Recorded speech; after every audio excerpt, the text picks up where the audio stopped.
오늘은 진정한 개혁은 하나됨으로부터 라는 제목으로 하나님 말씀을 선포하도록 하겠습니다. 오늘은 종교개혁 505주년 기념 주일입니다. 1517년 10월 31일 마르틴 루터가 부패한 로마 교회를 향해서 개혁의 기치를 높이 들었습니다. 많이 들어보셨겠지만 이 종교개혁의 핵심 사상이 있죠. 개혁가 존 켈빈이 이야기한 것처럼 개혁교회는 날마다 개혁되어야 한다. 물론 이때 말하는 개혁이라고 하는 것은 하나님의 말씀에 의해서 우리가 날마다 새롭게 갱신되고 변화되는 것을 가리킵니다.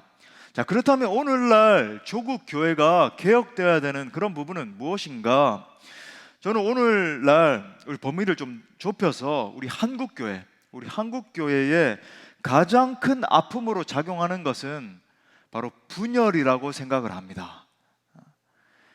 이 많은 교회들이 서로 미워하고 시기, 질투하고 싸워서 결국 분열하는 아픔을 겪고 있습니다.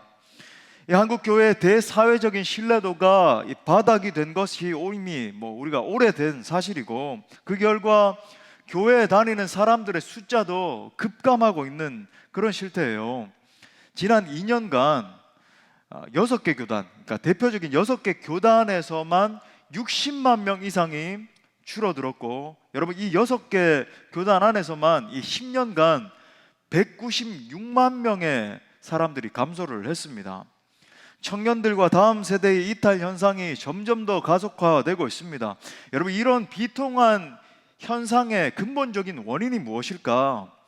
바로 사랑 없음이에요. 미움과 시기와 다툼과 분열입니다. 여러분, 세상 사람들은 교회 다니는 사람들이 늘 사랑 그렇게 많이 노래를 하면서도 그렇게 사랑이 없냐고 비아냥거립니다. 여러분, 우리의 이 다툼과 분열이 한국교회 전체의 무너져 내림의 결과로 이렇게 나타나고 있다라고 하는 말이에요. 사랑하는 여러분, 교회의 본질은 하나됨입니다. 여러분, 교회는 그리스도의 몸이기 때문에 하나됨은 교회가 이 교회의 본질을 유지할 수 있는 가장 중요한 핵심 요소라고 할 수 있는 거예요. 생각해 보십시오. 교회가 멋진 건물도 있고 성도들도 많이 있습니다. 멋진 예배와 많은 좋은 프로그램들이 있어서 사람들이 그 프로그램들을 누릴 수도 있고 한다라고 생각해 보십시오. 그런데 하나됨이 없는 거예요. 그 교회에 분열이 가득한 겁니다. 서로 싸우는 거예요. 그렇다면 여러분, 그 교회가 어떻게 되겠습니까? 사실상 그런 교회는 더 이상 성경이 말하는 교회가 아닌 것입니다. 본질적으로 하나됨은 삼위일체 하나님의 속성이잖아요. 여러분, 저도 자주 이야기 드리는 것이고 많은 설교자들을 통해서 들어오셨죠. 삼위일체 하나님이 사랑 가운데 삼위로 하나 되어 계신 거예요. 이건 여러분 사실 인간의 어떤 논리로는 이해할 수 없는 거죠. 이 삼위일체라고 하는 게 성부, 성자, 성령 이 세 분이 계시는데 서로를 깊이 아시고 서로 깊이 연결되어 있으시고 서로 깊이 사랑하시는 거예요. 이 세 분은 서로가 서로를 영화롭게 하고 서로를 세우십니다. 그러니까 이 삼위일체 하나님 안에 완전한 사랑이 있어요. 그래서 사도 요한이 뭐라 그럽니까? 하나님은 사랑이시라. 여러분, 하나님의 속성에 대해서 이야기를 하면서 하나님 사랑이시다 이야기를 하는 거예요. 삼위의 하나님이 하나가 아니라고 하면은 여러분 이해할 수 없는 그런 말이죠. 또 이 세 분은 서로 같은 목적을 가지고 서로 협력하십니다. 창세기 1장에 보면은 세상을 창조하실 때도 삼위의 하나님이 다 같이 창조하셨어요. 세상을 구속하실 때에도 그죠? 같은 목적을 가지고 함께 구속사역을 하십니다. 여러분, 구속사역을 시작하실 때 예수님이 세례를 받으실 때 삼위 하나님이 같이 나타나시잖아요. 예수님이 세례를 받으시는데 성령이 비둘기와 같이 예수님에게 임하시죠. 그때 성부 하나님이 나타나셔서 뭐라 그러십니까? 이는 내 사랑하는 아들이요 내 기뻐하는 자다. 삼위의 하나님이 동시에 만나시는 거예요. 함께 협력하시면서 이 구속 역사를 이루어 가신 겁니다. 또 여러분, 동일하게 심판 때에도 같이 심판하시는 거예요.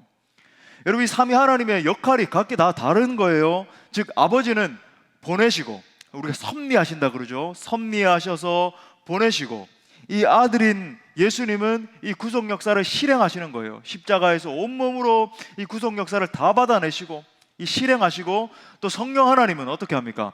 그 구속 역사를 우리 모두에게, 각 사람에게 적용하시는 거예요. 여러분, 이 삼위일체 하나님의 하나됨이 가정과 교회의 원형입니다. 부부가 하나 되는 거예요. 그죠? 우리 부부는 하나가 안 된 것 같은데, 그래도 여러분, 부부는 본질적으로 하나인 거예요. 서로 깊이 교제하고 같은 목적을 가지고 협력하는 거죠. 물론 여러분, 남편과 아내의 역할이 각각 다릅니다. 여러분, 이렇게 생각하시면 안 돼요. 뭐 옛날 사고방식처럼 남편이 더 높고 아내는 더 낮고. 아니에요. 그냥 성경적으로 남편을 갖다가 가정의 제사장으로 삼아주시고, 혹시나라도 어떤 사유 때문에, 그죠, 이 홀로 되신 분이 계시다라고 한다면, 그죠, 부모가 가정의 호주가 되는 거예요. 이 제사장이 되는 겁니다.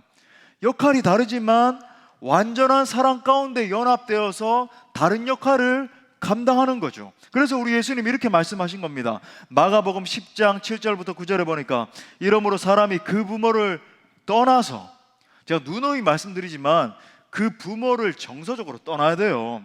결혼을 했음에도 불구하고 계속 부모가 이 아들에게 아니면 딸에게 막 정서적으로 간섭을 하고 그러면요, 절대 이 부부는 하나 될 수 없어요. 왜? 부모와 이렇게 정서적으로 유착된 게 있었기 때문에 여러분, 정서적으로 떠나야 된다는 겁니다. 떠나야 하나 될 수 있다. 그 둘이 한 몸이 될지라. 이런즉 이제 둘이 아니요 한 몸이니, 그러므로 하나님이 짝지어 주신 것을 사람이 나누지 못할지니라 하시더라. 교회도 마찬가지입니다. 교회도 진리 안에서 모든 성도들이 서로 사랑하고 서로 교제하는 거죠. 같은 그리스도의 피를 나눈 형제들로서 성령 안에서 교제하는 거예요. 다양한 사람들이 모여 있잖아요. 뭐 개성도 다르고 생김새도 다르고 은사도 다르고 성격도 다르고, 우리 중에 같은 사람이 누가 있습니까? 그죠? 다 다름에도 불구하고 놀라운 건 뭐냐면, 똑같이 예수님을 주로 고백하고 똑같이 예수님을 닮아가기 위해서 노력하는 겁니다. 또 각각 역할은 다른데 똑같이 하나님의 나라를 바라보면서 그 하나님의 나라를 이루기 위해서 달려가는 거예요. 사역하는 겁니다. 저처럼 앞에 서서 설교하는 사람도 있고, 가정교회에서, 그죠, 우리 리더들처럼 막 기도하면서 이 한 분 한 분이 막 성장하길 위해서 사투를 벌이는 사람들도 있고, 교사로서 지금 이제 일부 예배 들으시고 다 교사분들은 주일학교에서 막 봉사하고 계시는데 그렇게 열심히 일하시는 분도 계시고, 뭐 주차장에서 주방에서 각자 막 사력을 쓰면서 이 교회를 세우기 위해서 노력을 하는 거죠. 유기적으로 연결되어 있어서 하나인 겁니다. 마치 성삼위 하나님이 하나인 것처럼 하나됨이 교회의 본질이고 목표점이에요. 그래서 오늘은 어떻게 하면 우리 교회가 하나 될 수 있는가에 대해서 세 가지로 상고하면서 은혜를 나누고자 합니다. 말씀을 통해서 제 안에 있는 좀 이렇게 간절한 소망, 이 시대의 아픔인 분열, 싸움, 다툼, 여러분, 이 시대의 아픔이 치유될 수 있기를 바랍니다. 그래서 정말 우리 교회는 주님 오시는 그날까지 성령 안에서 하나 되는 공동체 될 수 있기를 간절히 축원합니다. 자, 세 가지로 살펴보겠습니다. 첫 번째는 성령이 교회인 우리를 하나 되게 하셨습니다. 우리 한번 따라합시다. 성령이 교회인 우리를 하나 되게 하셨다. 예. 자, 3절 말씀해 보니까 평안에 매는 줄로 성령이 하나 되게 하신 것을 힘써 지키라, 이렇게 말합니다. 여러분, 사도 바울이 지금 뭐라 그러냐면 이미 교회를 성령 하나님께서 하나 되게 하셨다는 거예요. 누가 하나 되게 만드셨다고 말씀합니까? 성령이 교회를 하나 되게 하신 거예요. 여러분, 교회가 하나 되기 위한 출발점은 모든 성도가 이 말씀을 정말로 믿어야 된다는 겁니다. 여러분, 성령이 교회를 하나 되게 하셨습니다. 여러분, 정말로 우리가 이 말씀을 믿으셔야 돼요. 우리 힘으로 여러분 하나 되는 게 불가능합니다. 우리가 뭐 대단한 프로그램을 한다고, 그죠? 그 프로그램 하다가 또 싸워요. 이렇게 해야 더 잘 되고 저렇게 해야 더 잘 되고 의견 이야기하다가 또 싸우는 거예요. 그게 아니라 우리가 진짜 하나 되는 이유가 뭔가? 오직 성령이 이미 하나 되게 하신 것을 우리가 사력을 다해서 지키는 겁니다. 예. 여러분 한번 생각해 보세요. 세상에 많은 조직과 기관들이 있는데 여러분 이 기관들이 조직들이 하나 될 수 있는가? 물론 뭐 돈 벌기 위한 수단으로 무슨 뭐 목적을 위해서 잠깐 이렇게 하나 되는 것처럼 보일 수는 있어요. 가령 이 사회주의 사상 같은 거 이렇게 보면은 그죠? 막 사상 교육을 하고 우리 대학 다닐 때 보면은 그죠? 모여가 한 여기 모여 봐봐. 이 주체 사상을 한번 공부해 보자 이래 가지고 막 모여 가지고 하나가 돼 가지고 그죠? 어떻게 해서든 옛날에 한참 뭐 그러던 시절이 있었잖아요. 근데 여러분 이런 것들도 보면은 한 사상 가운데 아니면 무슨 뭐 기업 같으면 하나의 목표점 안에서 하나 되는 것처럼 보이지만 금세 여러분 이 생각이 달라지면서 각기 싸우고 또 분열하는 것을 보게 됩니다. 여러분 세상의 조직들은 본질적으로 하나 될 수 없어요. 지금도 러시아 같은 경우도 보면은 여러분 이게 악의 힘에 눌려가지고 어떤 공포에 눌려가지고 사람들이 하나가 돼서 막 푸틴 중심으로 해서 우리가 전쟁을 벌이자 이러고 있지만 지금도 보면 여러분 그게 하나가 됩니까? 그 안에서도 뭐 두려움 가운데 떠나는 사람도 있고 또 이 전쟁을 반대합니다 막 시위하는 사람들도 있고 심지어 그 러시아인임에도 불구하고 전 미국이나 뭐 세계에 흩어져 있는 디아스포라에 흩어져 있는 러시아인들 보면은 저는 전쟁을 반대합니다 막 울면서 그렇게 투쟁을 벌이는 사람들도 있잖아요. 본질적으로 여러분 세상의 어떤 사상이나 어떤 뭐 돈의 힘 이런 걸로는 절대로 하나 될 수 없어요. 착각하시면 안 됩니다. 왜 그럴까요? 죄 때문에 그래요. 우리 인간 속에 있는 이 죄가 절대로 여러분 아담에게서 물려받은 이 죄의 본성 때문에 인간의 어떤 여러분 어떤 수단에 의한 하나됨은 결코 영속될 수 없는 겁니다. 어떤 목적 때문에 잠시 이렇게 하나 되는 것처럼 보이더라도 금세 싸우고 분열하게 된다. 여러분 오직 그리스도의 교회와 주님이 제정하신 가정만이 하나 될 수 있습니다. 예. 왜 그렇습니까? 인간 속에 있는 이 깊은 죄 문제를 해결하실 수 있는 분은 오직 성령 하나님밖에 없기 때문이에요. 우리 고린도전서 12장 13절 말씀 우리 다 같이 읽겠습니다. 시작. 우리가 유대인이나 헬라인이나 종이나 자유인이나 다 한 성령으로 세례를 받아 한 몸이 되었고 또 다 한 성령을 마시게 하셨느니라. 아멘. 여러분 교회는 모든 성도들이 성령을 받고 성령 안으로 들어가서 성령 안에서 한 몸이 된 공동체입니다. 이것이 그리스도가 핏값 주고 사신 교회의 본래적인 모습이에요. 할렐루야.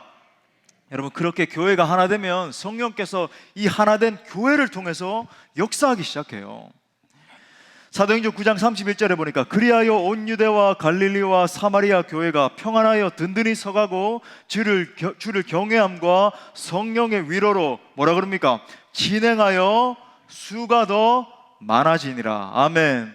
여러분 교회의 평안, 교회의 하나됨은 교회의 부흥과 직결되어 있습니다. 하나 될 때 부흥하는 거예요.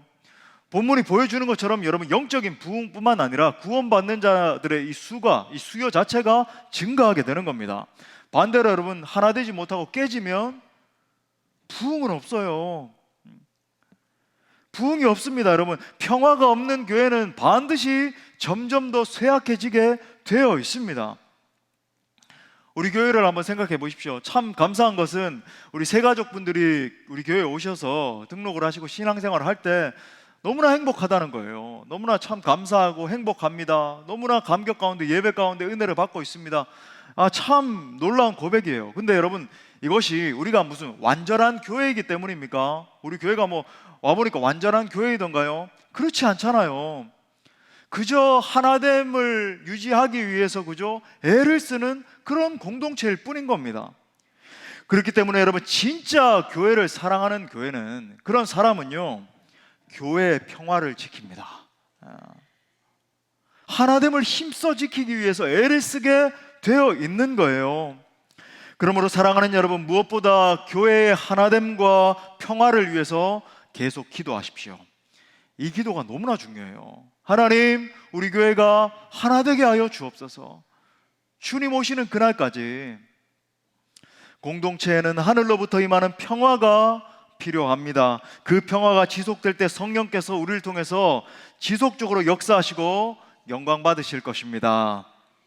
자, 우리 두 번째로 우리 성령 충만을 받아야 진정으로 하나 될 수 있습니다. 또 한번 따라 합시다. 성령 충만을 받아야 진정으로 하나 될 수 있다. 자, 다시 3절 말씀에 보니까 성령이 하나 되게 하신 것을 힘써 지키라 라고 말을 합니다. 여러분, 성령 충만을 받아야 진짜 교회가 하나 될 수 있습니다. 예수님의 제자들은 예수님과 3년이나 함께 먹고 마셨잖아요. 놀라운 거예요. 여러분, 예수님이 기적을 베푸실 때 진짜 눈을 보고 그 기적이 일어나는 것을 진짜 목격했고, 베드로 같은 사람들은 실제 물 위를 걷기도 하고 엄청난 역사를 봤음에도 불구하고 십자가 지시기 전날까지 누가 더 크냐, 예수님이 그 나라에 오르실 때 누가 더 높은 관직에 오를 것이냐, 그것 때문에 서로 싸우고 분열하는 거예요. 또 심지어 예수님이 체포되시니까 뿔뿔이 흩어지시고 말았습니다. 예수님의 부활 후에도 서로 싸우고 분열하고 그랬잖아요. 근데 여러분, 이랬던 제자들이 언제 진정으로 하나 됐습니까? 오순절날 마가의 다락방에 성령의 불이 임했을 때 하나 된 거예요. 마치 용광로 속에 12개의 그릇을 갖다가 각기 다 다른데 완전히 집어넣어가지고 펄펄 끓는 그 물 속에서 하나의 큰 그릇으로 만들어지는 것처럼 성령의 불에 이 각기 다른 사람들이 들어가니까 완전히 녹아서 하나가 된 거예요.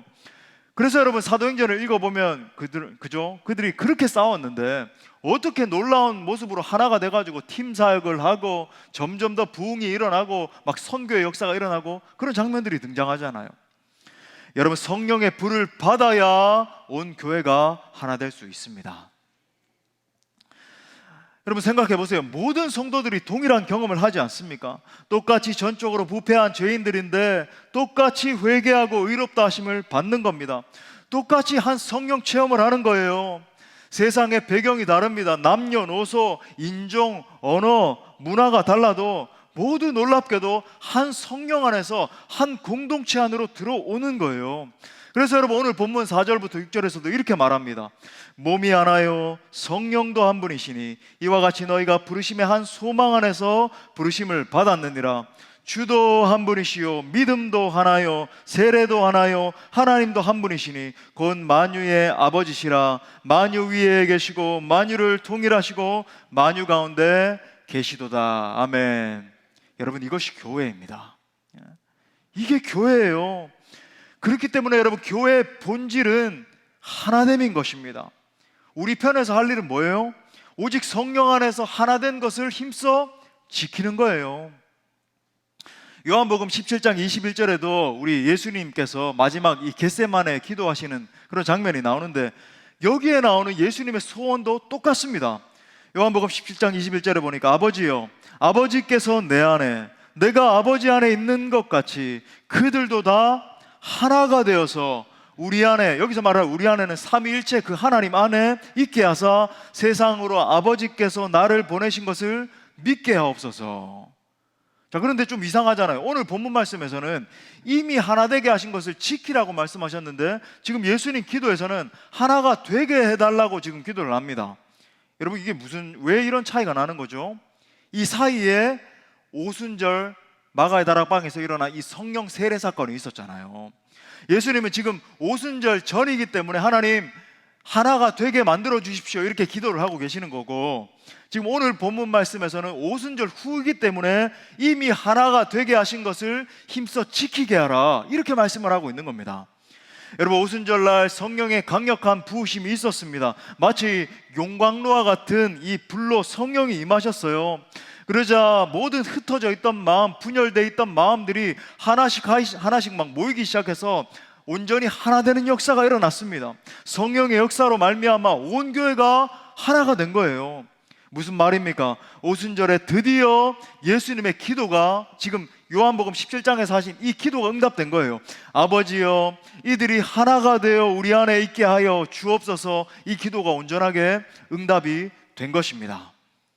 자, 다시 한번 정리해 보겠어요. 자, 모든 성도들이 마치 삼위일체 하나님이 하나이신 것처럼, 그죠? 하나가 되어서 함께 협력하고 함께 유기적으로 연결이 돼서 하나의 목적을 위해서 막 달려가는 것처럼 그 역사가 둘로, 셋으로, 넷으로 이렇게 있었는데 그게 하나가 된 계기가 무엇입니까? 바로 성령 충만을 받은 거예요. 사랑하는 여러분, 우리도 성령 충만을 받을 때 하나가 될 수 있습니다. 한 번 받으면 되는 게 아니고 계속 성령 충만을 받아야 돼요. 이게 오늘 본문에서 말씀하는 하나됨을 힘써 지켜야 된다 말씀하는 것의 의미입니다. 여러분, 교회가 하나되면 어떤 일이 일어납니까? 아까 읽었던 이 요한복음 17장 21절 하반절의 역사가 일어나요. 세상으로 아버지께서 나를 보내신 것을 믿게 하여 주옵소서. 다시 말해서 여러분, 교회가 온전히 하나 될 때 이 세상이 예수 그리스도가 하나님이 정말로 보내신 메시아임을 믿게 되는 겁니다. 다른 말로 하면 예수 그리스도의 복음이 온 세상 가운데 전파되게 되는 거예요. 영혼 구원 역사가 일어나게 됩니다. 여러분, 이게 전도이고 이게 선교 아닙니까? 여러분, 전도와 선교는 교회가 하나 되는 데서부터 출발하는 거예요. 그러니까 교회가 하나 될 때에 선교가 저절로 일어나는 겁니다. 마치 막 분출하는 것처럼, 에너지가 막 터져 나오는 것처럼 교회가 하나 될 때 전도와 선교의 역사가 자연스럽게 일어나게 되는 겁니다. 쉽게 제가 설명을 하면은, 우리가 하나 되는 역사가 일어나고 성령 안에서 그저 똘똘 뭉쳐서 이렇게 나가면 세상 사람들이 우리를 바라보면서 충격을 받게 되는 거예요.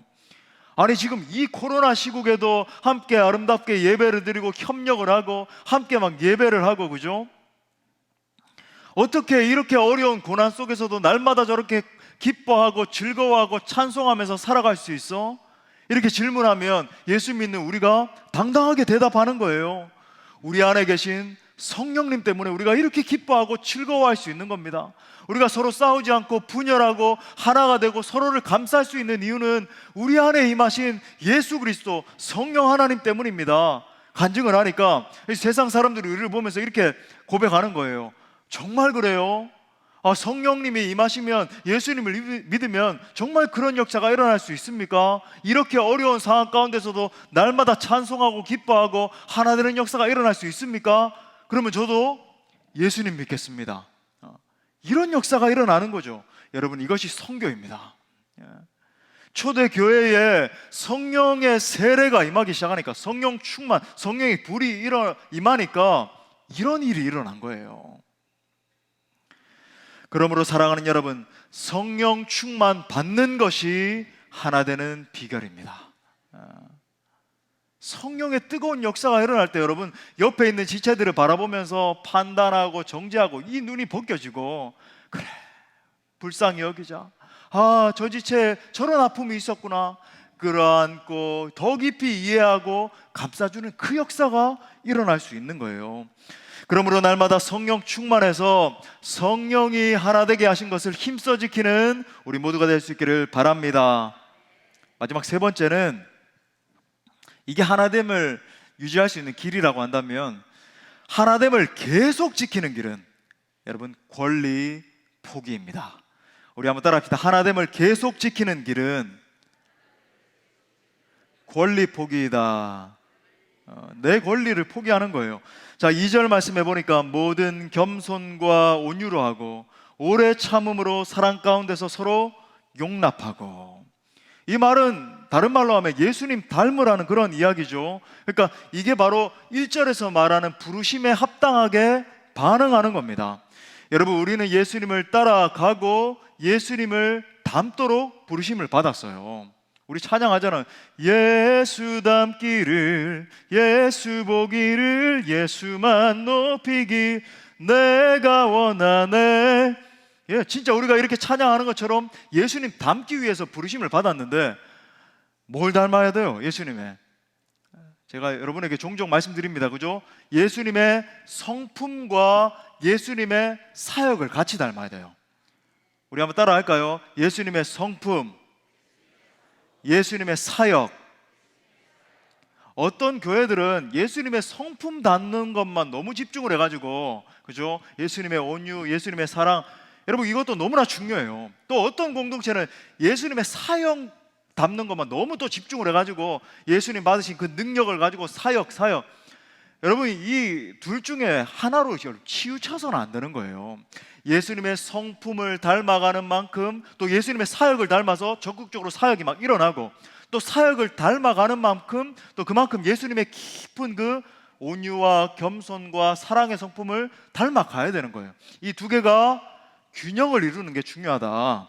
자, 근데 여기서 지금 강조되고 있는 모든 겸손과 온유와 오래 참음과 사랑은 뭡니까? 예수님의 성품이에요. 성품. 그렇죠? 예.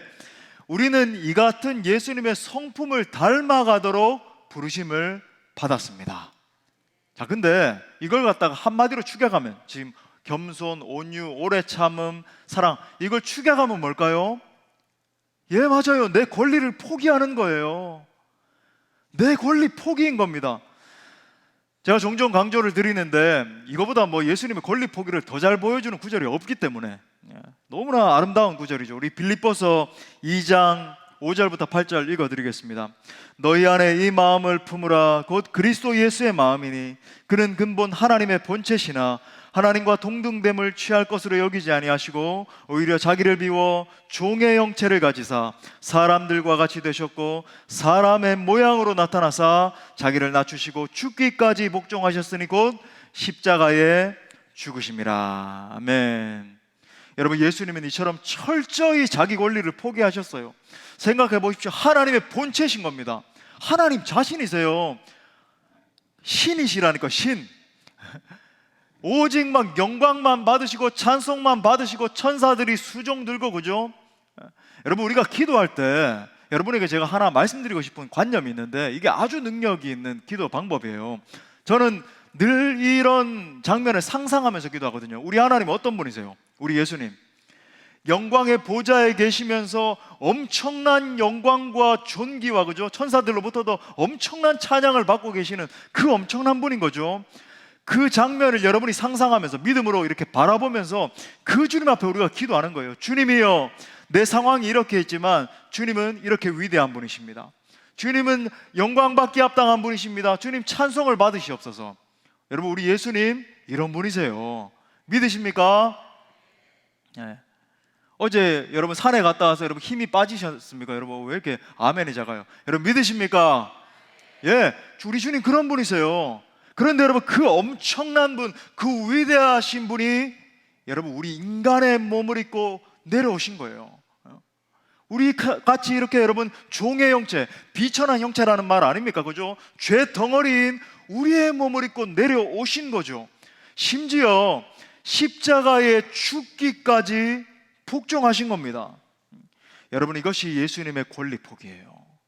신이신 분이, 영광만 받으셔야 되는 분이 그 모든 것을 포기하고 이 땅 가운데 인간의 몸을 입고 내려오셔서 완전히 죽어버리신 거예요. 만약에 예수님이 권리 포기하지 않으셨다라고 한다면, 예수님이 완전히 자기 권리를 다 포기하고 십자가에 매달려서 죽지 않으셨다라고 한다면 여러분, 우리 어떻게 됐을까요? 우리의 구원은 없습니다. 우리의 구원은 없어요. 여러분, 예수님이 자신을 낮추신 이 방법을 보면 가히 혁명적입니다. 혁명적이에요. 한번 이런 생각해 보세요. 어떤 사람들이 우리 가운데 어떤 내가 태어날 때 이 가문을 내가 선택해 가지고 태어나야 되겠다. 야, 내가 돈도 좀 있고, 그죠? 저 뭐 이재용 씨는 이건희 아들로 태어나 가지고 지금 이제 뭐 삼성전자 부회장 있다가 이제 회장도 됐는데 나도 한번 그런 집안에 좀 태어나 봐야 되겠다. 그런 사람 누가 있나요? 인간들 중에 아무도 없어요. 근데 놀라운 사실은 뭐냐면 예수님은 하나님도 그러셨고 예수님 자신도 그러셨고 자발적으로 가문을 선택하셨어요. 미리 계획하시고 미리 알고 태어나신 겁니다. 마태복음 1장에 보면 여러분이 이렇게 딱 열어보시면 예수님 태어나신 그 족보가 나오죠. 근데 유대인, 여러분이 유대인 이제 학자라고 생각을 해보세요. 여러분이 랍비입니다. 랍비 입장에서 여러분 이 마태복음 1장에 나오는 이 족보를 갖다가 이렇게 보면 충격을 받아요. 이거 일어날 수 없는 일이 일어나는 겁니다. 이 족보에 여자 4명의 명단이 있는데 제가 여성이 있는 것이 잘못됐다는 게 아니에요. 이 여인들의 이름을 보면 기가 막혀요. 다말, 라합, 룻, 또 우리아의 아내라고 표현이 되어 있습니다. 근데 여러분, 이 여자들 보통 여자들이 아니에요. 다말은 어떤 여자입니까? 자기 시아버지를 갖다가 꿰가지고 그죠? 대를 내가 이어야 되겠다. 근데 상상도 초월해요. 자기 시아버지를 갖다가 근친상간을 해가지고 낳은 아이가 예수님의 조상이에요. 이거 유대인 랍비의 관점에서, 유대인들의 관점에서 볼 때 하나님이신데, 하나님은 지극히 높으신 분이신데, 하나님의 아들이라고 하는 분이 이런 족보를 가지고 있네. 이거 일어날 수 없는 일 아니야? 이렇게 생각되는 거예요. 여러분, 라합은 당시에 이 여리고 성에서 창기, 기생으로 돼 있는데, 여러분 이건 뭐 창녀거든요. 그런 관념이라고 보면 돼요. 룻은 또 이 모압 여인이란 말이죠. 이스라엘 원래 혈통도 아니고 모압 여인인데, 이 모압 족속 자체가 어때요? 근친상간을 해가지고 이렇게 번성한 족속이다 보니까 여호와의 성회에 근본적으로 들어올 수 없는 그런 족속이었어요. 더 여러분, 이 성경은 놀라운 책 하나도 1.1획도 여러분 정말 하나님의 영감에서 벗어남이 없는, 여러분 다윗의 아내라고 표현이 안 돼 있고 우리아의 아내라고, 여러분 물론 뭐 근본적으로는 우리아의 아내였지만 나중에는 다윗의 아내가 되잖아요. 그러면 나중에 여러분 시간이 지났으니까 다윗의 아내라고 기록을 해야 되는데 우리아의 아내라고 지금 기록이 돼 있단 말이죠. 여러분 이게 우연이 아닌 겁니다. 여러분 이 밧세바가 어떤 여인이었어요? 여러분 간음과 살인과 직접적으로 연결되어 있는 그런 여인 아닙니까? 다시 말해 여러분, 우리의 가문에, 여러분의 가문에 이런 사람들이 껴있다라고 하는 거, 여러분 이거 가문의 수치 중에 수치 아니에요. 내 부모가 그런 사람인 겁니다. 여러분 이거 어디 가서 말할 수도 없는 그런 수치 아닙니까? 여러분 만약에 여러분 이게 뭐 예수님이 의도하셨는데 의도치 않았다라고 하더라도 이건 정말 뭐 충격적인 그런 가문이고 일어날 수 없는 그런 일이에요. 근데 놀라운 건 뭐냐면 예수님은 의도적으로 계획하시고 자신의 자발적인 힘의 발현으로 인해서 이런 집에서 태어나셨습니다. 바로 이것이 하나님이신 그분, 영광스러운 그분, 여러분 이게 죄악이라고는 알지도 못하는 거룩 그 자체이신 분, 영광만 받으시는 깨끗하신 그분이 자발적으로 선택하신 길이라고 하는 거예요. 자신의 권리를 포기하신 방식인 겁니다. 그러니까 철저하게 죄인인 우리와 자신을 동일시하는 방식으로 임하신 거죠. 또 우리 예수님 사시는 것도 가장 못난, 그죠? 이 나사렛에서 자라셨잖아요. 가장 가난한 가정, 또 이 요셉과 마리아를 택해서 그 가정에서 태어나셨습니다. 직업 중에서도 가장 당시에 비천한 직업으로 일컬어졌던 목수의 직업으로, 그의 손은 거칠었고 그의 얼굴은 이 팔레스타인의 땡볕 때문에 검게 그을려가지고 볼품 없었어요. 손과 팔을 보면은 상처투성이었고, 그러니까 인간적인 어떤 매력적인 그런 부분, 그죠? 이렇게 얼굴을 보면은 좀 예수님 같다, 하나님 같다, 이런 부분이 전혀 없었던 거죠. 예수님의 이런 초라한 외모에 대해서 이사야 선지자가 이렇게 예언하잖아요. 이사야 53장 2절에 보니까 그는 주 앞에서 자라나기를 연한 순 같고 마른 땅에서 나온 뿌리 같아서, 그러니까 예수님 너무 고생을 하셔가지고 자라면서 이렇게 깡마르신 겁니다. 완전 뺏싹 마른 그런 외모를 가지고 있었던 거죠. 그러니까 인간적인 눈에 보기에 뭐 사람들이 따르는 그런 고운 모양도 없고 풍채도 너무나 초라하고 우리가 보기에 흠모할 만한 아름다운 것이 없도다. 가슴 아프잖아요. 예수님 좀 건강이라도 하시지, 풍채라도 조금 키로도 좀 크시고 이렇게 좀 아름다운 외모라도 있으시지, 너무나 볼품없고 굶주리고 자라시고, 그죠? 여러분 생각해 보십시오. 예수님은 하나님이십니다. 영원토록 영광과 존귀와 찬송 받으시기 합당하신 분인데 그분이 하나님과 동등됨을 취하지 않으시고, 여러분 이 구절을 읽을 때 충격이에요. 충격.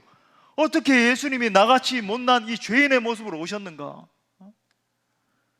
내려오시되 의도적으로 가장 수치스러운 가문에, 가장 가난한 동네에, 가장 가난한 부모에게서 가장 낮은 직업을 선택하시고, 여러분 이것이 예수님이 자신을 낮추신다, 자신의 권리를 포기한다라고 하는 말씀의 의미입니다.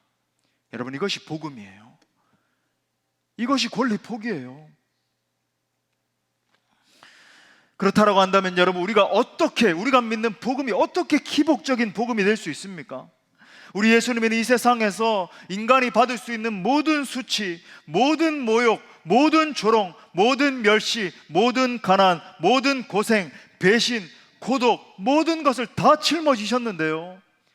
마지막에 여러분, 우리가 십자가에 달려 돌아가셨다 이렇게 고백을 하지만 사실 여러분, 십자가에서 당하셨잖아요. 살해당하셨잖아요. 뭐 우리 인간 중에서도, 우리 중에서 아니 어떻게 이렇게 비참하게 살 수 있나요? 우리 중에 이렇게 비참하기까지 사는 그런 사람 있습니까? 아무도 없잖아요. 근데 여러분, 예수님 우리 구주십니다 찬송하고 해서 그렇지 어떻게 이렇게까지 비참하실 수 있냐고요.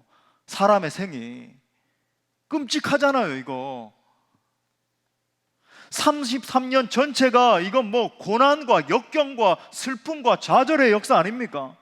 그런데 여러분, 우리가 예수님을 따른다라고 하면서 어떻게 높아지는 길을 선택할 수 있겠느냐는 거예요.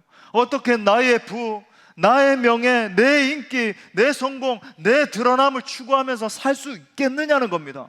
여러분, 이것이야말로 정말 우리가 십자가의 원수로 행하는 길 아닙니까?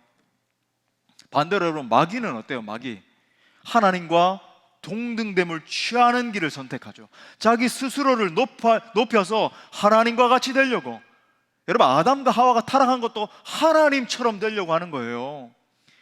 이게 마귀적인 일입니다. 그래서 여러분, 하나님과 분리되고 이 땅에 떨어진 이 타락한 천사가 루시퍼 아닙니까? 여러분, 마찬가지입니다. 여러분, 교회의 하나됨을 깨기 위해서 어떻게 하면 되나요? 내가 높아지려고 하면 되는 거예요. 내 자아를 드높이고, 그죠? 내 이기심, 내 욕망, 내 주장하면 되는 거예요. 이렇게 돼야 교회가 되고 저렇게 돼야 됩니다. 내 뜻대로, 내 의지대로 막 주장하고, 그거 안 되면 막 불편해가지고 그 사람을 막 괴롭히고 어떻게 해서든지, 그죠? 막 교회를 컨트롤하려고 그러고, 그러면 여러분 마귀처럼 되는 거예요. 그러니까 여러분, 본질은 이겁니다. 내 위치보다도 그걸 하나님처럼 동등됨을 취할 것으로 여기면서 계속 오르려고 하면 마귀처럼 되고, 교회 하나 되면 완전히 와장창 깨지는 겁니다. 사랑하는 형제 자매 여러분, 정말 형제 자매 여러분, 그죠? 그렇다면 우리가 걸어가야 될 길은 무엇일까요? 바로 권리 포기의 길인 줄 믿습니다. 내 권리를 포기해야 돼요. 내 주장, 내 이기심, 내가 어떻게 주장하는 이 모든 자아를 예수님처럼 죽여야 되는 겁니다. 예수님처럼 스스로 겸손해기를 선택하는 거예요. 바리새인들처럼 교회에서 자기를 드러내고 자기가 영광 받으려고 하는 그 모든 것을 죽이는 겁니다. 조금만 내가 뭐 좀 수치를 당하는 것 같고 내가 좀 민망하게 되면은 그거 막 못 견뎌가지고, 그죠? 막 주장을 해야 되고, 어떻게 이럴 수, 그럼 그게 하나도 십자가 앞에서 내 자신이 맞닥뜨려지지 않았기 때문에 복음을 못 만난 사람의 특징인 거예요. 조금이라도 뭔가 내가 수치당하는 것처럼 보이면, 그죠? 내가 뭔가 소외되는 것처럼 보이면 그거 막 불편해가지고 막 어떻게 해서, 그게 여러분 예수님 믿는 길입니까? 그 안에 예수님의 복음이 하나도 없는 거죠. 내가 좀 인정받지 못해도, 내가 좀 수치를 당하는 것 같아도 내가 죽었는데요. 내가 이미 내 자아가 십자가에서 죽었는데 예수님 십자가를 정말 내가 만났다고 한다면 여러분, 그럴 리가 있나요? 나는 괜찮아요. 내가 좀 드러나지 않아도 돼요. 당신이 드러나십시오. 당신이 높아지십시오. 나는 더 죽겠습니다. 여러분, 예수님처럼 십자가에서 내 자아를 완전히 못 받고 내가 죽으면요, 주님 그 사람을 높여주십니다. 주님 절대로 가만히 내버려 두지 않으세요. 반드시 하나님의 때에 그 사람을 더 높여주세요. 그게 여러분 정말 십자가의 길을 걸어가는 길인 거예요. 사랑하는 여러분, 이것이 교회가 하나 되는 길인 줄 믿습니다. 이것이 여러분 성령이 하나 되게 하신 것을 힘써 지키는 길이라고 하는 거죠. 그러므로 예수님처럼 매일매일 자기 권리를 포기하는 삶을 살 수 있기를 간절히 축원합니다. 말씀의 결론을 맺겠습니다. 사랑하는 형제 자매 여러분, 교회의 본질은 하나됨입니다. 아무리 교회가 뭐 대단하게 성장하고 뭐 해도 여러분, 하나됨이 깨지면 모든 것이 다 없어지는 거예요. 우리 주님 말씀하십니다. 평안에 매는 줄로 성령이 하나 되게 하신 것을 힘써 지키라. 어떻게 하면 교회 하나됨을 지킬 수 있습니까? 우리 힘으로 할 수 없어요. 날마다 성령 충만을 받고 성령 충만함 가운데서 예수님이 하신 그 방식대로 자기 자신을 깨뜨려야 되는 거예요. 내 권리를 포기하는 겁니다. 그런 의미에서 이 평화는 항상 죽음 위에 만들어진다라고 하는 말이 있는데 정말 맞는 말 같아요. 예수 그리스도께서 십자가에서 화목 제물로 우리를 위해서 죽으심으로 말미암아 우리 가운데 평화가 만들어졌잖아요. 화목한 가정에는 반드시 누군가 양보하는 남편이라든지 아내가 있는 겁니다. 누군가 죽고 있는 거예요. 마찬가지입니다. 하나됨을 힘써 지킬 수 있는 최고의 방법은 그 누군가가 아니라, 그 어떤 집사, 그 누가가 아니라 내가 죽는 거예요. 내가 죽는 거. 우리 한번 자신의 가슴에 손을 얹고 한번 고백합시다. 내가 죽어야 교회가 하나 됩니다. 내가 죽는 거예요. 자기 생각을 죽이고, 자기 권리 주장하는 거, 자기 목 내세우는 거 죽이고, 자기 견해를 포기해야 되는 거예요. 내가 죽으면 교회도 살고 마침내 하나님이 그 인생도 높여주시는 것입니다. 우리가 성령 충만 받아야 되는 목적은 예수님처럼 권리 포기할 능력을 받기 위해서예요. 내가 죽고 오직 주님만 사시게 만들기 위함입니다. 그러므로 우리도 날마다 성령 충만하고 날마다 자기 권리를 포기함으로 말미암아 정말 주님 오시는 그날까지 성령이 하나 되게 하신 것을 힘써 지키는 우리 모든 공동체 될 수 있기를 간절히 축원합니다. 우리 말씀을 주신 하나님께 영광의 박수 올려드리겠습니다. 우리 다 같이 일어나셔서 우리 결단하며 찬양합시다.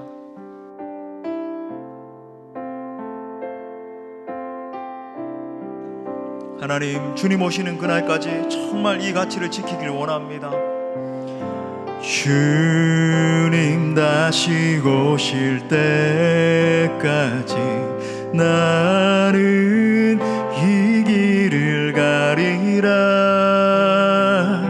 좁은 문, 좁은 길, 나의 십자가, 나의 십자가 지고 나의 가는 이 길 끝에서, 나의 가는 이 길 끝에서 나는 주님을 보리라. 영광에 내 주님 나를 맞아 주시리. 주님 다시 오실 때까지, 주님 다시 오실 때까지 나는 일어나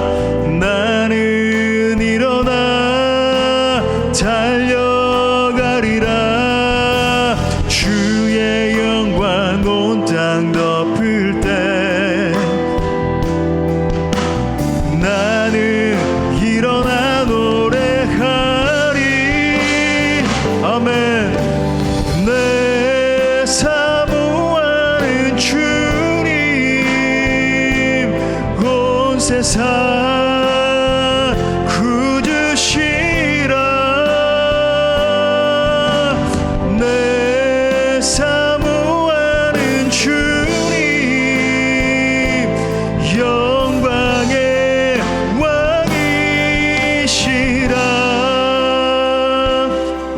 결단하는 믿음으로 주님 다시 오실 때까지 고백합시다. 주님 다시 오실 때까지 나는 이 길을 가리라. 좁은 문입니다. 그 길은 좁은 길이에요. 하나님, 나의 권리를 포기하길 원합니다. 나의 십자가 지고 나의 가는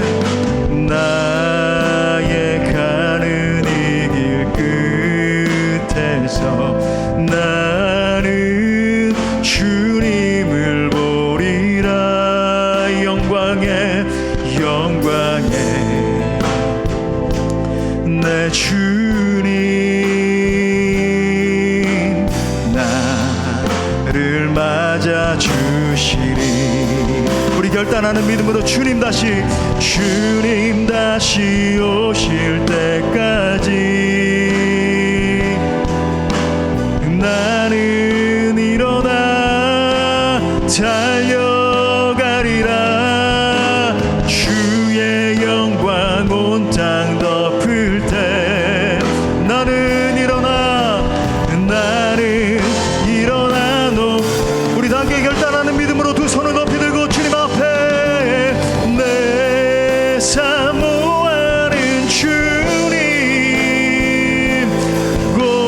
세상 굳으시라. 내 사모하는 주님, 영광의 왕이. 내 사모하는 주님, 내 사모하는 주님, 온 세상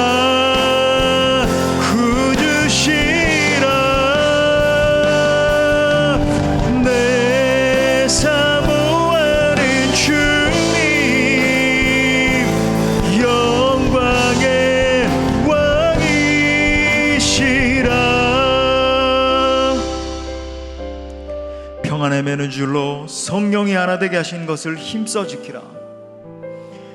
여러분, 성령께서 우리를 이미 하나 되게 하셨습니다. 우리가 할 일은 무엇입니까? 그 하나됨을 힘써 지키는 것입니다.